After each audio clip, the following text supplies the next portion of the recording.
TMC से जीते 32 मुस्लिम विधायकों में से 17 ने ममता बनर्जी को गच्चा दे दिया। जी हां, पश्चिम बंगाल की राजनीति में अभी जो तूफान आया है वो ममता बनर्जी के लिए सबसे बड़ा झटका साबित हो रहा है। जिन लोगों को उन्होंने अपना सबसे भरोसेमंद वोट बैंक समझा, उसी ने अब उनके खिलाफ बगावत का झंडा उठा दिया। टीएमसी के टिकट पर चुनाव जीतने वाले करीब 32 में से 17 मुस्लिम विधायकों ने ममता बनर्जी को गच्चा दे दिया या कहिए कि धोखा दे दिया, और ये सब अब ऋत व्रत के नए गुट में शामिल हो और ममता से उनकी अपनी ही पार्टी छीनने की तैयारी में जुट गए।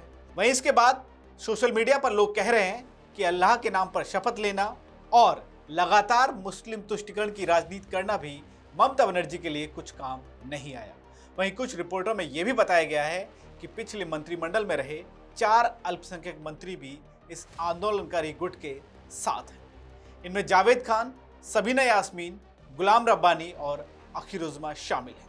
अभी तक जिन मुस्लिम विधायकों के नाम विद्रोही खेमे से सामने आए हैं उनमें जावेद, अखिर उज़्मा, काजल शेख, गुलाम रब्बानी और डॉक्टर मोशर्रफ हुसैन के अलावा ईमानी विश्वास, न्यामा शेख, रियायत हुसैन, गुलशन मलिक, तौसीफुर रहमान, मुस्तफिजुर रहमान, बहरुल इस्लाम समेत कई दूसरे नेता शामिल हैं और कुल मिलाकर यह आंकड़ा और भी बड़ा हो सकता है। वहीं टीएमसी टिकट पर जीतने वाले 31 मुस्लिम विधायकों में से आधे से ज्यादा यानी 17 बागी हो चुके हैं। और सबसे चौंकाने वाली बात मुर्शिदाबाद जिले की है। वहां के 9 अल्पसंख्यक विधायकों में से 8 अब ऋत बनर्जी के गुट के साथ खड़े हुए। अखिर उज़्मा ने खुद कहा कि मुर्शिदाबाद जिले के 9 विधायकों में से 8 ने हमारा साथ दिया है। हम पार्टी के बहुमत के साथ खड़े रहने का फैसला कर चुके हैं। और केवल एक विधायक यानी बाबर अली, जो जंगली से नवनिर्वाचित हैं और शिक्षाविद भी हैं, उन्होंने अभी तक ममता बनर्जी पर भरोसा जताया हो। बाकी सब ऋत व्रत के साथ चले गए।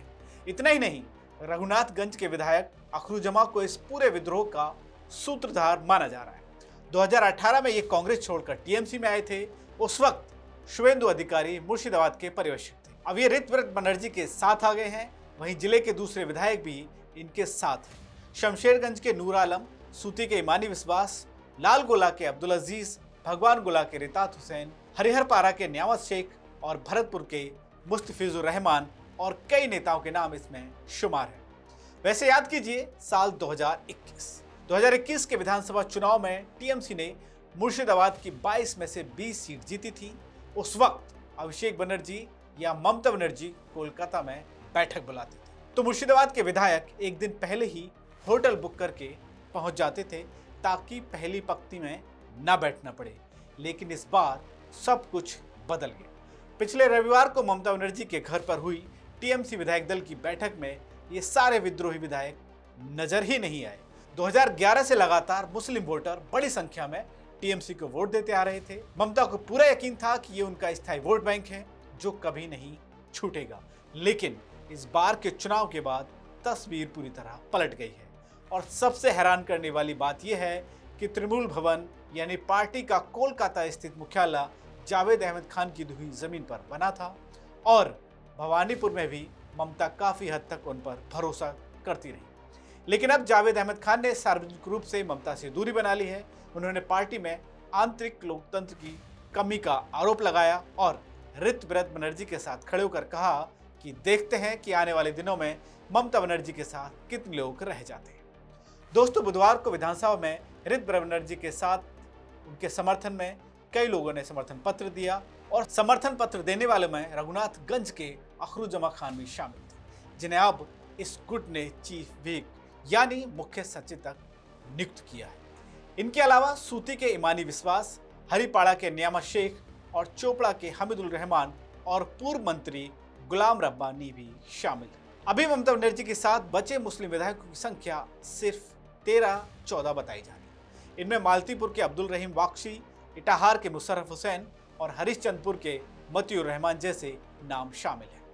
लेकिन ये अभी तय नहीं है कि अगर ममता का संगठन पर कंट्रोल और कमजोर हो गया तो ये बचे हुए विधायक कितने दिन और उनके साथ रहेंगे या कितने दिन और वफादार रहेंगे। ऋत व्रत का जो गुट है वो इनसे लगातार संपर्क बनाए हुए है। लगातार 15 साल सत्ता में रहने के बाद हालिया विधानसभा चुनाव में टीएमसी को हार का सामना करना पड़ा।